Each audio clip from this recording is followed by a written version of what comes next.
Assalamualaikum warahmatullahi wabarakatuh. Perkenalkan, nama saya Diva Anggraini dengan NIM 235019111.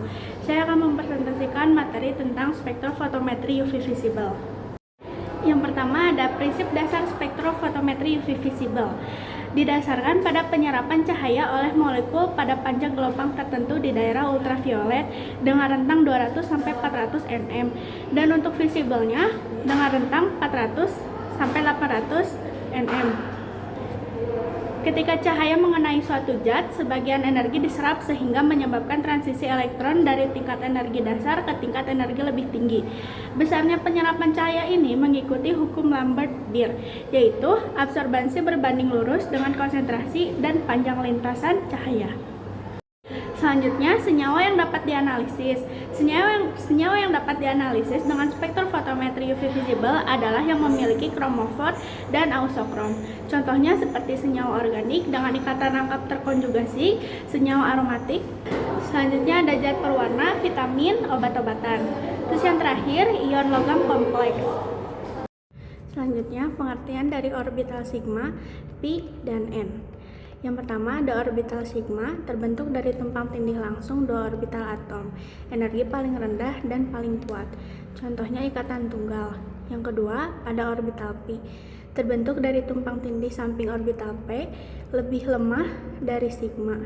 Contoh ikatan rangkap. Yang ketiga ada orbital n, elektron bebas pada atom seperti ONS yang tidak ikut. Contohnya, pasangan elektron bebas pada O dan H2O. Selanjutnya ada faktor-faktor yang mempengaruhi pergeseran panjang gelombang di daerah UV visible. Yang pertama ada efek pelarut. Pelarut polar dapat menyebabkan pergeseran panjang gelombang ke arah yang lebih panjang atau batochronic shift. Yang kedua ada pH larutan. Perubahan ionisasi dapat mengubah struktur elektronik zat. Yang ketiga, interaksi antar molekul, kompleksasi atau hidrogen bonding dapat mempengaruhi absorbansinya. Yang keempat, konsentrasi. Konsentrasi terlalu tinggi menyebabkan deviasi dari hukum Lambert-Beer. Yang terakhir, substituen gugus kimia, penambahan gugus ausokrom dapat memperpanjang panjang gelombang maksimum. Selanjutnya, instrumen spektrofotometer UV visible beserta fungsinya. Yang pertama, komponen utama, sumber cahaya, ada dua, UV, lampu deuterium. Yang kedua, visible, lampu tungsten. Yang kedua, monokromator, memilih panjang gelombang tertentu, biasanya prisma atau kisi difraksi. Yang kedua, kuvet, tempat sampel biasanya dari kuarsa atau kaca. Yang keempat, detektor, mengubah energi cahaya menjadi sinyal listrik. Yang terakhir, pembaca hasil, menunjukkan nilai absorbansi dan transminasi. Selanjutnya ada perbedaan prinsip dasar analisis kualitatif dan kuantitatif senyawa dengan metode spektrofotometri UV visible. Yang pertama ada kualitatif, berdasarkan posisi panjang gelombang maksimum untuk mengidentifikasi jenis senyawa. Yang kedua, kuantitatif, berdasarkan besar absorbansi pada lambda max untuk menentukan konsentrasi zat dengan hukum Lambert-Beer.